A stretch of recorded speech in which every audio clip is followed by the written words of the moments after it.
Fundamentos básicos de estadística. Los autores son Cecilia Salazar y Santiago del Castillo, elaborado en el año 2018. Esta parte es sobre la historia de la estadística. Introducción. La palabra estadística procede del vocablo estado, pues era función principal de los gobiernos de los estados establecer registros de población, nacimientos, defunciones, impuestos, cosechas, etc. La necesidad de poseer datos cifrados sobre la población y sus condiciones materiales de existencia han debido hacerse sentir desde que se establecieron sociedades humanas organizadas. Es difícil conocer los orígenes de la estadística. Desde los comienzos de la civilización han existido formas sencillas de estadística, pues ya se utilizaban representaciones gráficas y otros símbolos en pieles, rocas, palos de madera y paredes de cuevas para contar el número de personas, animales o ciertas cosas. Su origen empieza posiblemente en la isla de Cerdeña, donde existen monumentos prehistóricos pertenecientes a las nuragas, las primeros habitantes de la isla. Estos monumentos constan de bloques de basalto superpuestos sin mortero y en cuyas paredes se encontraban grabados toscos signos que han sido interpretados con mucha verosimilidad como muescas que servían para llevar la cuenta del ganado y la caza. Hacia el año 3000 a.C., los babilonios usaban ya pequeñas tablillas de arcilla para recopilar datos en tablas sobre la producción agrícola y los géneros venidos o cambiados mediante trueque. Los egipcios ya analizaban los datos de la población y la renta del país mucho antes de construir las pirámides. En los antiguos monumentos egipcios se encontraron interesantes documentos en que demuestran la sabia organización y administración de este pueblo. Ellos llevaban cuenta de los movimientos poblacionales y continuamente hacían censos. Tal era su dedicación por llevar siempre una relación de todo que hasta tenían a la diosa Samskit, diosa de los libros y las cuentas. En la Biblia observamos en uno de los libros del Pentateuco, bajo el nombre de Números, el censo que realizó Moisés después de la salida de Egipto. Textualmente dice, cita, Censo de las tribus. El día primero del segundo año después de la salida de Egipto, habló Yahvé a Moisés en el desierto de Sinaí, en el tabernáculo de la reunión, diciendo, Haz un censo general de toda la asamblea de los hijos de Israel, por familias y por linajes, describiendo por cabezas los nombres de todos los varones aptos para el servicio de las armas en Israel. Fin de cita.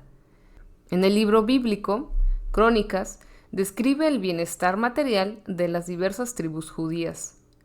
Por otro lado, en China existían los censos chinos ordenados por el emperador Tao hacia el año 2200 a.C. Posteriormente, hacia el año 500 a.C., se realizaron censos en Roma para conocer la población existente en aquel momento. Se erigió la figura del censor, cuya misión consistía en controlar el número de habitantes y su distribución por los distintos territorios. En la Edad Media, en el año 762, Carlomagno ordenó la creación de un registro de todas sus propiedades, así como de los bienes de la Iglesia.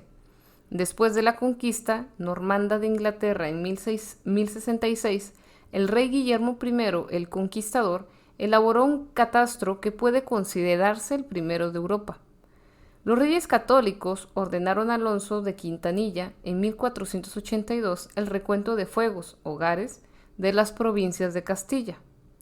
Hacia 1662, un mercader de lencería londinense, John Graunt, publicó un tratado con las observaciones políticas y naturales, donde Graunt propone o pone de manifiesto las cifras brutas de nacimientos y defunciones ocurridas en Londres durante el periodo de 1604 a 1661, así como las influencias que ejercían las causas naturales, sociales y políticas de dichos acontecimientos. Puede considerarse el primer trabajo estadístico serio sobre población. Curiosamente, Graunt no conocía los trabajos de B. Pascal, de 1623 a 1662, ni de Huygens, sobre estos mismos temas. Un poco más tarde, el astrónomo Edmund Halley presenta la primera tabla de mortalidad que se puede considerar como base de los estudios contemporáneos. En dicho trabajo se intenta establecer el precio de las anualidades a satisfacer a las compañías de seguros. Es decir, en Londres y en París se estaban construyendo, casi de manera simultánea, las dos disciplinas que actualmente llamamos estadística y probabilidad. En el siglo XIX, la estadística entra en una nueva fase de su desarrollo con la generalización del método para estudiar fenómenos de las ciencias naturales y sociales. Galton y Pearson se pueden considerar como los padres de la estadística moderna, pues a ellos se debe el paso de la estadística deductiva a la estadística inductiva. Los fundamentos de la estadística actual y muchos de los métodos de inferencia son debidos a Fisher, quien se interesó primeramente por la eugenesia, lo que le conduce, siguiendo los pasos de Galton, a la investigación estadística. Sus trabajos culminan con la publicación de la obra Métodos estadísticos para investigaciones. En él aparece la metodología estadística tal y como hoy la conocemos. A partir de mediados del siglo XX, comienza lo que podremos denominar la estadística moderna. Uno de los factores determinantes es la aparición y popularización de los computadores. El centro de gravedad de la metodología estadística se empieza a desplazar técnicas de computación intensiva aplicadas a grandes masas de datos y se empieza a considerar el método estadístico como un proceso iterativo de búsqueda del modelo ideal. Las aplicaciones en este periodo de la estadística a la economía conducen a una disciplina con contenido propio, la econometría. La investigación estadística en problemas militares durante la Segunda Guerra Mundial y los nuevos métodos de programación matemática dan lugar a la investigación operativa. Ahora, sobre la importancia del estudio de la estadística. Podríamos dedicar muchas páginas al desarrollo evolutivo de esta materia, pero ese no es el objetivo principal del texto. Para terminar con esta nota introductoria, basta con decir que a más del valor intrínseco que tiene el conocimiento de la materia, existen por lo menos 5 motivos importantes, debido a los cuales tanto estudiantes como profesionales necesitan del aporte de la estadística en su vida diaria. 1. Como herramienta de trabajo.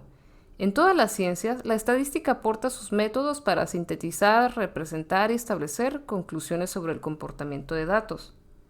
2. En la solución de problemas.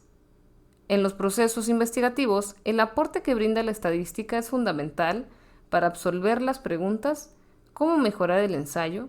¿Entre variables de estudio existe alguna relación? 3. En la investigación teórica. Ayuda a la generación de teorías que permiten predecir el comportamiento bajo circunstancias determinadas, especialmente en circunstancias donde los eventos no están regidos por leyes físicas o determinísticas. 4. Utilización de la investigación. En todo ámbito, ayudan a los profesionales a comprender la información que se genera en la investigación teórica o aplicada, toda vez que se genera cuantiosa información cuantitativa, la misma que es analizada a través de la teoría estadística. 5. Satisfacción personal. Al inicio, los estudiantes tienden a pensar que el proceso de la recolección de datos y su análisis no es muy ameno, posiblemente debido a que por desconocimiento se crea que los procesos son muy complejos. Felizmente, con la ayuda de la tecnología, todos los procesos sistemáticos y repetitivos son realizados casi instantáneamente. Al final, con la obtención de los resultados y conclusiones que se pueden dar, se genera un ambiente de satisfacción. Recuerda que puedes consultar la fuente en la caja de descripción y esto fue una lectura meramente estudiantil. Gracias por escuchar.